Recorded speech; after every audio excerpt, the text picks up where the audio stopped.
क्या आपने कभी सोचा है कि दुनिया का सबसे ताकतवर देश एक विकासशील देश के सामने हार मानने की कगार पे खड़ा हो सकता है?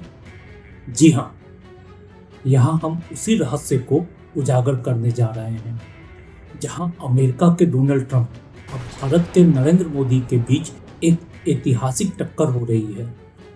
नमस्कार दोस्तों, डी इनसाइट न्यूज के आज के इस अंक में आपका स्वागत है और मैं हूँ दीपक। आज की कहानी शुरू होती है एक कहावत से कि जब तक ऊंट पहाड़ से नीचे नहीं उतरता है तब तक उसे अपनी ऊंचाई का एहसास नहीं होता है। कहने का मतलब, जब तक कोई अपने से बड़े औकात वाले के सामने खड़ा नहीं होता है तब तक उसे अपने असली औकात का पता नहीं होता है। और यही हाल है डोनाल्ड ट्रंप का। ट्रंप ने मोदी को हल्के में ले लिया था। उन्हें लगा था ये तो वही चाय वाला है जो सिर्फ दोस्ती की बातें करता है। लेकिन अब ट्रंप ने मोदी की दोस्ती तो देखी ही थी, अब उनकी दुश्मनी देखने का समय है। और पीएम मोदी ने जो इस दुश्मनी का आगाज किया है ना, वो सिर्फ जवाब नहीं बल्कि एक चेतावनी है। ट्रंप खुद को एक किंग कोबरा समझ रहे थे, सोच रहे थे मेरे फुफकार से सब डरेंगे, सब झुकेंगे। लेकिन इस बार उनका सामना एक चतुर नेवले से हुआ है, जो ना तो फुफकार से डरता है ना ही जहर से, बल्कि हर वार को मात में बदल देना उसके खून में है। अब पूरी दुनिया सांस रोके देख रही है इस सह और मात के खेल को। पहली बार ट्रंप को भारत के प्रधानमंत्री नरेंद्र मोदी का सामना करना पड़ रहा है। आप सोच रहे होंगे, भला भारत और अमेरिका की तुलना कैसे हो सकती है? अमेरिका तो दुनिया का सबसे ताकतवर, सबसे समृद्ध और आर्थिक और सैन्य दृष्टि से नंबर 1 देश है। हर अंतर्राष्ट्रीय संस्था पर उसका कब्जा है। लेकिन क्या आप जानते हैं, ट्रंप लगातार भारत पर टैरिफ की तलवार लटका रहे हैं। पहले ही 25% का शुल्क लगा चुके हैं, जो 7 अगस्त से प्रभावी हो चुका है। अब उन्होंने 25% का एक और पेनल्टी जोड़ दिया है, यानी कुल मिलाकर 50% का टैरिफ। यह कदम भारत के निर्यात को महंगा करेगा, खासकर कपड़ा, रत्न, आभूषण और सी फूड जैसे श्रम प्रधान क्षेत्रों में। हालांकि फार्मा, स्मार्टफोन और पेट्रोलियम सेक्टर, जिसे अमेरिका को ज़्यादा जरूरत है, वैसे सेक्टरों को अभी भी छूट मिली हुई है। ट्रंप ने पूरी दुनिया में टैरिफ का आतंक फैला दिया है। चीन ने रेयर अर्थ मिनरल्स की आपूर्ति रोक दी थी, लेकिन ट्रंप की धमकी के बाद चीन झुक गया, अमेरिका को खनिज देने को तैयार हो गया और ट्रंप ने राहत दे दी। ऐसा ही कुछ ट्रंप भारत के बारे में भी सोच रहे थे, लेकिन भारत ने एक कदम भी पीछे नहीं हटाया। भारत ने रूस से तेल और हथियारों की खरीद जारी रखी और ट्रंप को आईना दिखा दिया कि अमेरिका खुद रूस से अरबों डॉलर का व्यापार करता है।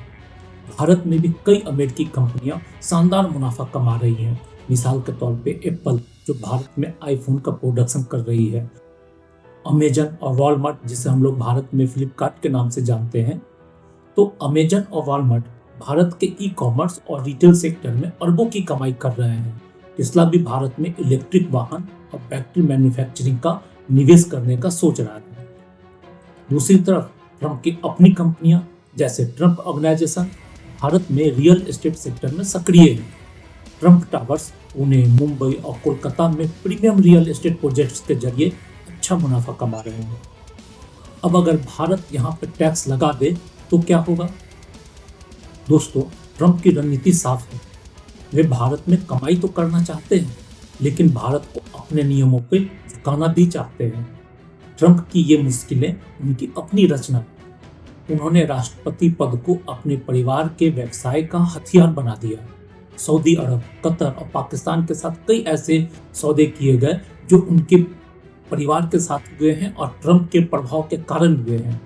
दूसरी ओर अमेरिका 1940 से पश्चिम एशिया में शांति नहीं होने दे रहा है, क्योंकि युद्ध उसके लिए व्यवसाय का अवसर है। युद्ध शुरू करो, हथियार बेचो, फिर शांति करो और पुनर्निर्माण के ठेके भी ले लो। अब ट्रंप ने उसमें एक और चीज जोड़ दिया है, शांति का नोबेल पुरस्कार भी ले लो। लेकिन अब समय उनके खिलाफ है। ट्रंप जल्दीबाजी में है, क्योंकि इस टर्म में वे शांति का नोबेल पुरस्कार चाहते हैं। इसलिए उन्होंने भारत और पाक के युद्ध में शांति का दावा किया।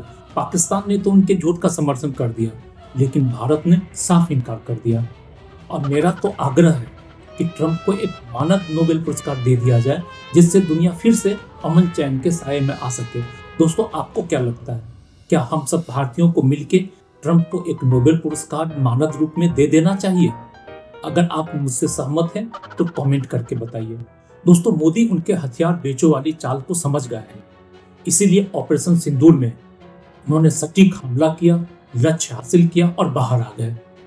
अब ये ट्रंप के लिए चिंता का सबब बन गया है। अमेरिका युद्ध को व्यवसाय मानता है और ट्रंप इसके मास्टर है। लेकिन भारत ने साफ कर दिया, हम झुकेंगे नहीं। फिर ट्रंप ने मोदी पर दबाव बनाने की बहुत कोशिश की।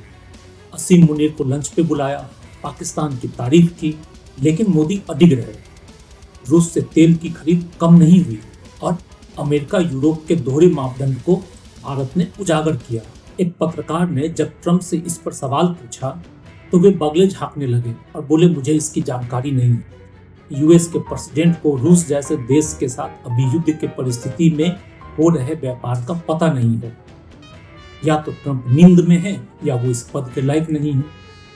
ट्रंप चाहते हैं कि भारत अपना कृषि और डेयरी सेक्टर खोल दे, लेकिन भारत ने साफ मना कर दिया। भारतीय प्रतिनिधि मंडल धैर्य के साथ वार्ता कर रहा है और ट्रंप के लिए ये झटका है। भारत का कुल निर्यात 425 अरब डॉलर का है, जिसमें अमेरिका की हिस्सेदारी सिर्फ 17.7% है। अगर भारत चाहे तो वह यूएई, ब्रिटेन और यूरोपीय संघ जैसे वैकल्पिक बाजारों की ओर रुख कर सकता है, जहां मुक्त व्यापार समझौते पहले से हो रहे हैं। लेकिन अमेरिका के लिए भारत का महत्व ज्यादा है। भारत सस्ती दवाएं लगभग 10.5 अरब डॉलर का, कपड़ा और ऑटो पार्ट्स जो लगभग 2.5 अरब डॉलर के हैं, ऐसे उत्पाद अमेरिका को निर्यात करता है। 50% टैरिफ के बाद ये उत्पाद अमेरिका में महंगे हो जाएंगे, जिससे अमेरिकी उपभोक्ताओं को नुकसान होगा। अमेजन ने तो यहाँ तक कह दिया है कि वो अपने प्रोडक्ट पे अलग से इसका उल्लेख करेगा कि ट्रंप के टैरिफ के कारण वो प्रोडक्ट और कितना महंगा हो गया है। मतलब ट्रंप का विरोध अब उनके देश में, उनके पार्टी में भी होने लगा है। सोचिए, अगर भारत जवाबी कार्रवाई में अमेरिकी जैसी कंपनी जैसे एप्पल, अमेजन और वॉलमार्ट पर टैक्स बढ़ा दे तो अमेरिका को लेने के देने पड़ जाएंगे। इतना ही नहीं, अमेरिका के बोइंग के पास भारत के विमानन कंपनियों का लगभग 4.5 लाख करोड़ रुपए का ऑर्डर है। अगर इस ऑर्डर को भारत कैंसिल कर दे, भारत की विमानन कंपनियां इस ऑर्डर को कैंसिल कर दे, तो अमेरिका के अर्थव्यवस्था के लिए ये एक बड़ा झटका होगा। खुद भारत का रक्षा क्षेत्र भी अमेरिका के बोइंग के साथ एक अपने समझौते को, एक ऑर्डर को पोस्टपोन कर या रद्द कर रहा है, ऐसी सूचना है। दोस्तों, भारत का विशाल बाजार इन कंपनियों के लिए सोने की खान है और टैक्स बढ़ाने से उनकी कमाई पे सीधा असर पड़ेगा। पूरी दुनिया मोदी की ओर देख रही है। ब्राजील के राष्ट्रपति लूला ने तो यहाँ तक कहा कि वे ट्रंप के बजाय मोदी से बात करना पसंद करेंगे। ट्रंप ने अनजाने में भारत का कद बढ़ा दिया है। आज भारत अमेरिका के टैरिफ के दादागिरी के खिलाफ खड़ा है और पूरे विश्व का नेतृत्व कर रहा है। ब्रिक्स मजबूत हो रहा है। भारत, चीन और रूस का त्रिकोण फिर से जाग रहा है, जो ट्रंप के लिए एक चुनौती होगा। रूस यूक्रेन में जीत के करीब है और अमेरिका, यूरोप हार मान रहे हैं। भारत का निर्यात 425 अरब डॉलर का है, जो जीडीपी का केवल 10% है। मतलब भारत की अर्थव्यवस्था निर्यात पे नहीं, घरेलू बाजार पर टिकी है। यहाँ विशाल बाजार है। टैरिफ से नुकसान तो होगा, लेकिन भारत इसे झेल जाएगा और भारत इसके लिए तैयार भी है। तो दोस्तों, इस रोमांचक कहानी के लिए आज बस इतना ही। अगले अंक में फिर मिलेंगे। अगर वीडियो पसंद आया हो तो लाइक करें, शेयर करें और चैनल को सब्सक्राइब करना न भूलें। नमस्कार, जय हिंद, जय भारत।